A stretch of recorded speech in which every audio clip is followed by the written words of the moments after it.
Bug and Boo coming to tell you about our carnage on the trails.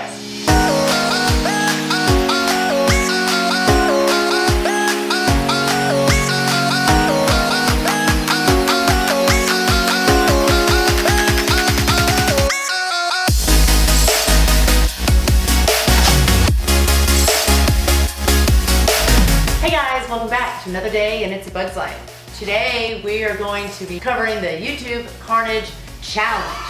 We were challenged by Project NH. So today you have Bug and Boo coming to tell you about our carnage on the trails.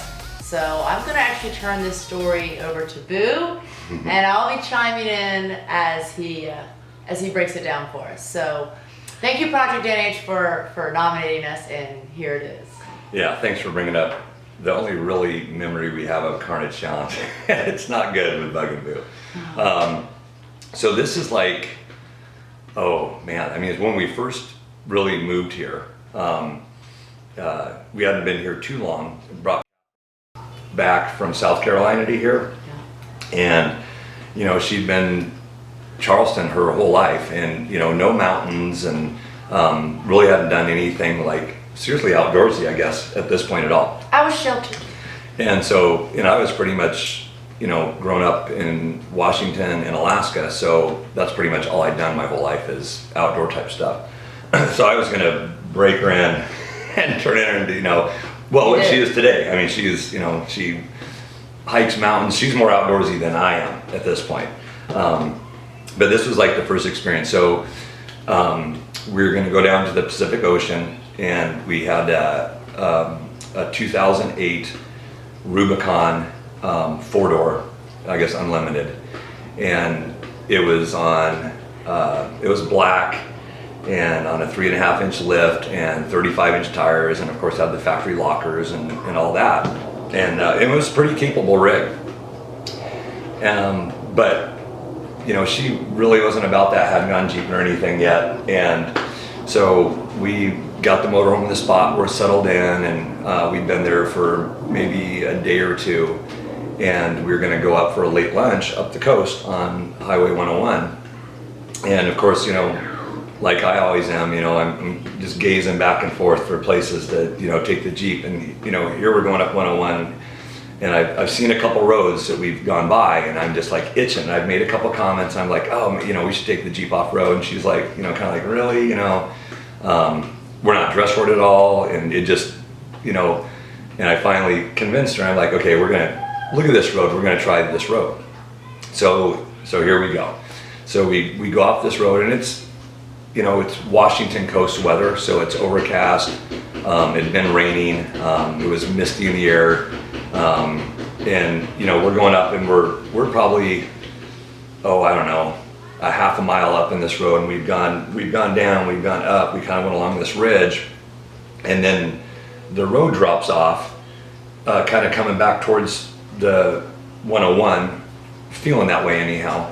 And so we kind of stop at the top, and she kind of looks at me, and I look at her, and at the bottom there's, I'll call it a mud puddle, those like a small lake. It was, you know, it was probably 15 feet-ish wide, maybe, and probably 50-ish feet long. I mean, it was substantial until it started kind of going back up the other side. And so I'm like, okay, you know, we got this, and it did have it did have a bypass, but I mean, but as you got down, the ruts it was pretty good, and I mean, and it was slimy. And you know, I could have worked it up on the bypass, but I was like, no. So, you know, we start going into it, and this is why to this day, every time we come up to a mud puddle where I can't see the bottom, I get out with a stick and I check it. I mean, this made an impression. So we get probably 20 feet in this thing, and it kind of just, you know, the Jeep kind of drops a little bit, and it's stopped. Complete stop. And I was like, okay, you know, try and go backwards, try and back out of it. It's going nowhere. And so I engaged the front lockers, and so we're locked up completely at this point, and it is basically free spinning. I'm working the wheel left to right, back and forth. It's not gaining an inch. I mean, it's not going anywhere.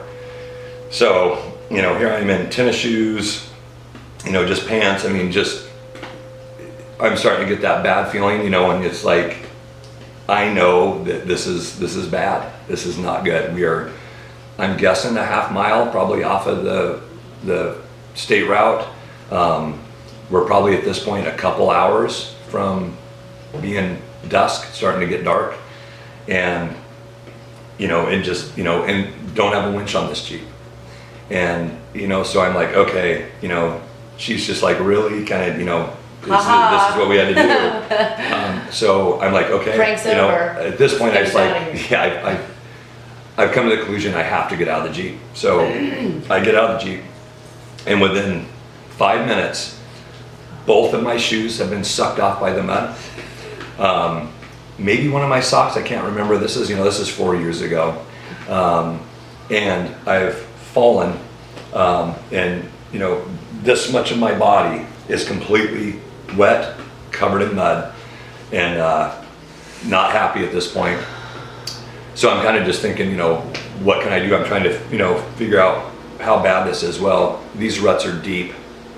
And then between the ruts, you could feel that there was, you know, where it, you know, like 44s had come through this thing and rutted this thing out. And, or got stuck in that spot, you know, where we dropped into it. So I did have a shovel with me, one of those little small shovels. So I proceeded to dig a trench from the back passenger corner of the Jeep off to where the topography fell off, and ended up draining. I mean, it took a minute. I mean, watching this whole thing go down, and drained about 8 or 9 inches out of this puddle, maybe a little bit more, but either way, enough to see kind of like the top of the hump. And I realized that we are completely high centered. I mean, completely, you know, like reach your hand underneath all 4 tires.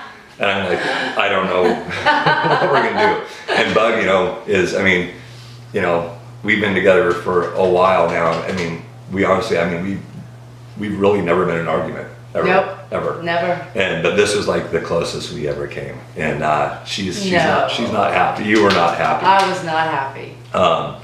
Because she could see the look on my face, probably like I saw how dirty you were. And, I was. and I knew how bad this was. And I mean, I was probably throwing out some cuss words. And I mean, this was pretty serious. On top of that, we only had no cell reception. So here we are. I don't know really how far we are if I'm going this way, but I finally got to the point where like, okay, I'm gonna go up to the road. I'm gonna try and walk forward and go up this hill and see if it connects to 101, and I'm gonna try and flag somebody down to use their cell phone to call for help, and maybe get lucky to see if there's somebody with a formidable 4-wheel drive that could try and come pull us out. Because there was no way a tow truck was getting down here. No way. There's no way. No way. No chance. No. So I guess I get lucky. I get up. It does go up to the road, and I get up there, and I'm filthy, and I'm trying to wave cars down. At first on the shoulder, I'm, you know, hey, and as desperation built, I was standing out in the lane trying to stop people. Crazy. Yeah, so they're going around me, people are honking, I see the look on the wives and children's faces, and I'm just like, okay, this is not going well. I guess they didn't see a rig, maybe, and so they were just like, you know, I probably wouldn't have stopped either, honestly. Dirty white man. Yeah, I probably wouldn't have stopped either, I don't know. So apparently what happened was, so probably 10 minutes later, I mean, I really wasn't going to go back to the Jeep at that point without getting some type of communication with somebody, because our option was we're staying there. Because honestly, she's not getting out of the Jeep. There's no way. She is. I saw what he looked like. There was no way she was going to try and get out of the Jeep. It was bad. So I'm up there continuing to try and get somebody to stop, and here comes State Patrol, pulls up on me. And apparently somebody had called him and said somebody was in distress or something. It's a crazy man in the middle of the road. Right. You need to go check that out. So this was an older guy. I'll never forget his name. His name was Ed. And he was not happy with me to start out with. He was actually being,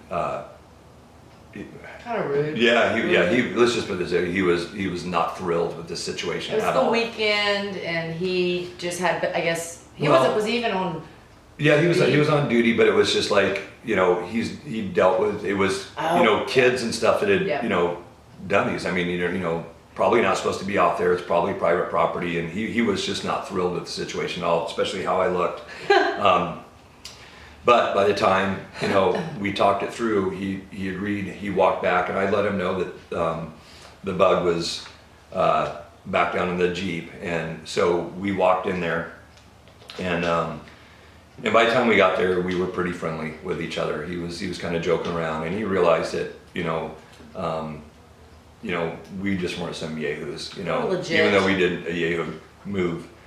And so we get down there, he sees the situation, and so he says he knows the guy that owns North Shore Towing, and he's got a Chevy square body pickup that's got a pretty good winch on it, because he goes out on the beach and pulls people out that get caught in the tide flats and motorhomes and stuff. That's what he does. So he gets a hold of this guy, and so we wait. The three of us are waiting there, and this guy comes down, sees where the state trooper's car is, and he comes down the hill. Well, I mean, we're down in the bottom, and we came down this hill, this big huge pedal, and then it starts going back up. Well, he starts slipping into the ruts too, and so me and Ed, the state trooper, we're having to actually sit there and push him as he's going to get him to where he's not coming down in there, and he gets up kind of on this bypass area and gets himself situated. And you know, and the state trooper's like, okay, go swimming, kid, you know, because I got to hook up to the back of the Jeep. He runs a snatch block, because they're not going to pull me forward, you know, the remainder 40 feet or something. They just don't know. And the state trooper basically said, you know, you kind of got lucky. He said, you know, you never know in these things out here that people dump all sorts of stuff. He said, you could actually, his words were, you know, you could have run into an engine block underwater here. Right. And, you know, that's kind of where I got my first lecture of, you know, don't go into something that you don't know what's on the bottom.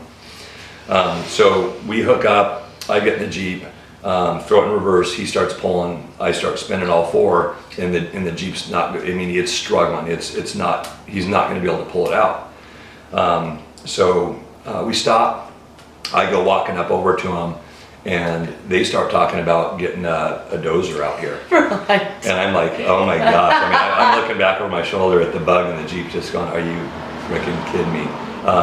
We're excavation contractors, so I'm thinking in my head how much I would be charging to load a dozer up on a tilt deck, dump truck, pull it out here, track a dozer down a half a mile into here, and pull me out. And I'm thinking, you know, $1,500, $2,000, and I'm just like, this is ridiculous. Right. But then I'm sitting there talking to him, and for whatever reason it hit me. I asked him, I said, well, do you have a 2-speed winch? And he said yes. And I said, do you have it in low gear? And he didn't. Thank God. So he puts his winch, you know, it's one of those old ones under the hood where you got the, you know, it's the black handle with the rod, you know, put over, and you put the winch in low gear. And he's able to pull me out. We get back, we pull out and run the back to where we can get up around this bypass. Well, the whole time this is on, I can't remember if it was Saturday or Sunday, what day it was. This guy said he would do it for $150, which was just amazing. And I was like, okay. And for some reason, I had, I guess, $1,100 cash, and I told him I have cash. So we're thanking each other, everything kind of like that. I start reaching in every pocket, and there's no money. And I start panicking. They're looking at me, and quickly there's the tow truck guy, Ed, the state trooper, and me all looking for this $1,100 out in the mud. And they're following footprints at everywhere I was and where the shovel was laying. And I mean, I'm panicking. I'm swearing up and down. I swear to God, I had this $1,100 on me. And, you know, they believe me enough that they're looking in the mud too. And the state trooper's like, well, I know where I'm coming back on my day off to look for this money. And I'm like, okay. I said, well, I got a couple $100 back at the motorhome. And it's like, okay, so the state trooper and I, we walk up. The tow truck driver was going to try and kind of get himself out at the time. Bug, of course, is still sitting in the Jeep. So it's like, okay, I'm going to go back to the motorhome. So we go walking back up, and this is the next part. So I'm filthy, and we go up to the state trooper's car, and he goes, kid, there ain't no way I'm letting you in my patrol car. Dressed Looking like like that. that. Yeah, looking like Looking that. like Filthy like that. And I'm like, look at him, I'm kind of like, okay. He pops his trunk and there's his rain slickers in the back. He goes, strip down and get in 'em. Well, I was pretty much going commando at this point. So here I am on the side of 101, dropping my drawers, Dropping your drawers. feeling, and pulling on this guy's rain pants and rain jacket. And that's all I was wearing. I didn't know about this at this point yet, but I mean, I'm just like, oh my gosh. No. Dirty clothes in the trunk. So we drive back to the motorhome. I go in, get the components, take the dirty clothes, throw them outside the motorhome, get in some, I think I pulled some sweatpants or something on, got his rain slicker back. We go back to the scene. Well, the tow truck driver could not get himself out backwards. So we ended up having to get him turned around, and he actually had to winch himself up and out. We were able to get out with the Jeep because we did have the lockers and stuff. And, you know, so we're just kind of like, we say our goodbyes, our thank yous, and, you know, get back out. And then in the jacket that I was wearing initially, which we checked the pockets, but there was an inside pocket in this jacket that I did not think to check. I guess nobody thought to check. And she pulled out that $1,100 later. I don't know if that police officer ever went back there and looked for it. I didn't have his number or anything to call him. I bet he did. But that was, there was really no carnage to the Jeep other than my pride was completely destroyed.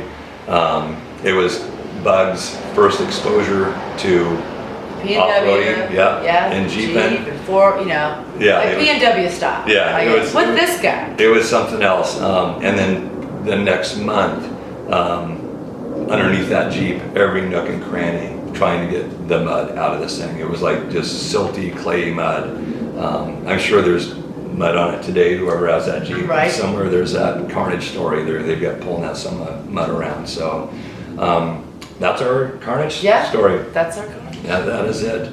I hope you guys enjoyed it. That's really the only one we've had, but boy, it has stuck with us. That was a tough one. Funny. And so we're supposed to call out somebody else to do a carnage story, and I guess we decided to call out Muddy Beards. Muddy Beards, both Kelly and Robbie. Yep. So we'd love to hear you guys' story. We've been out wheeling with you guys and know your rigs, so we'd love to hear what carnage stories you guys have.